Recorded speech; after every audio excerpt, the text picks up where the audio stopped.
कविताको शीर्षक रहेको छ प्रकृतिलाई पत्र। कविता यसरी सुरु हुन्छ, प्रकृतिलाई पत्र।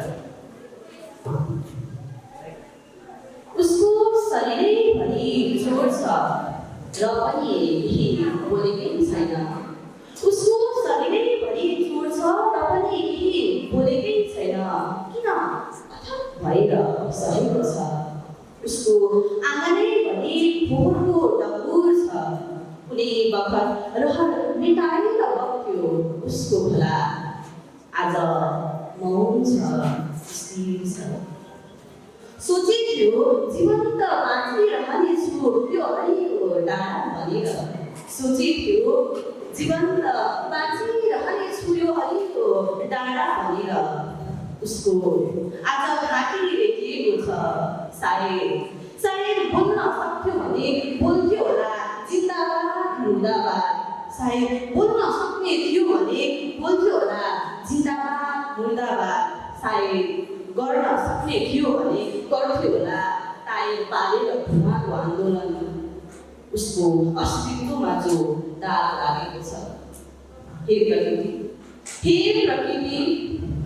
प्रकृति आजकल बारम्बार बलात्कृत हुँदैछौ। हे प्रकृति आजकल बारम्बार बलात्कृत हुँदैछौ।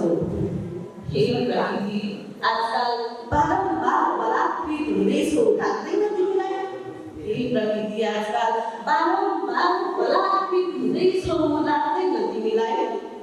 जीवनको बासना बोकेर हिँड्ने पवनमा मान्छेले टाढा दुर्गन्धित हावा बिसाइदिएका छन्।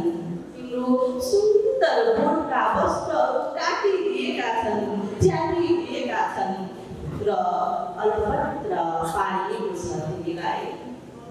तिम्रो जीवन आज तिम्रै हातमा छैन। तिम्रो जीवन आज तिम्रै हातमा छैन। लाग्छ तिमी थुनिएको छौ शत्रु स्वरूप ग्यासहरूभित्र। तिमी निसासिएको छौ। तिमी निसासिएको छौ।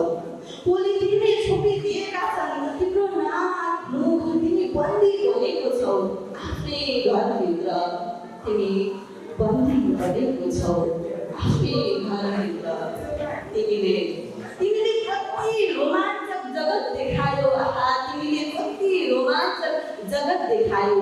अच्छे वर्षा गरिरह्यौ। तिमी महान छौ प्रकृति। तिमी महान छौ। तिमीले कति रोमाञ्चक जगत देखायो। अच्छे वर्षा गरिरह्यौ। तिमी महान छौ प्रकृति। तिमी महान छौ। अब तिमीले सहन छाड्नुपर्छ। र देखिनुपर्छ यो कतिको अभिशाप बन्न पुग्छ। कि त तिमीले दिएको स्नेह जतिको अनुराग मैले पनि तिमीलाई दिन सक्नुपर्छ। मैले पनि तिमीलाई दिन सक्नुपर्छ र देखिनुपर्छ। तिमीमा चाहिँ सुरक्षित प्रकृति। प्रत्येक पहाड बिरुवा गुराँसका ढुङ्गा चन्ना खोला र माटोको कणकणमा मुस्कुराइरहेछ।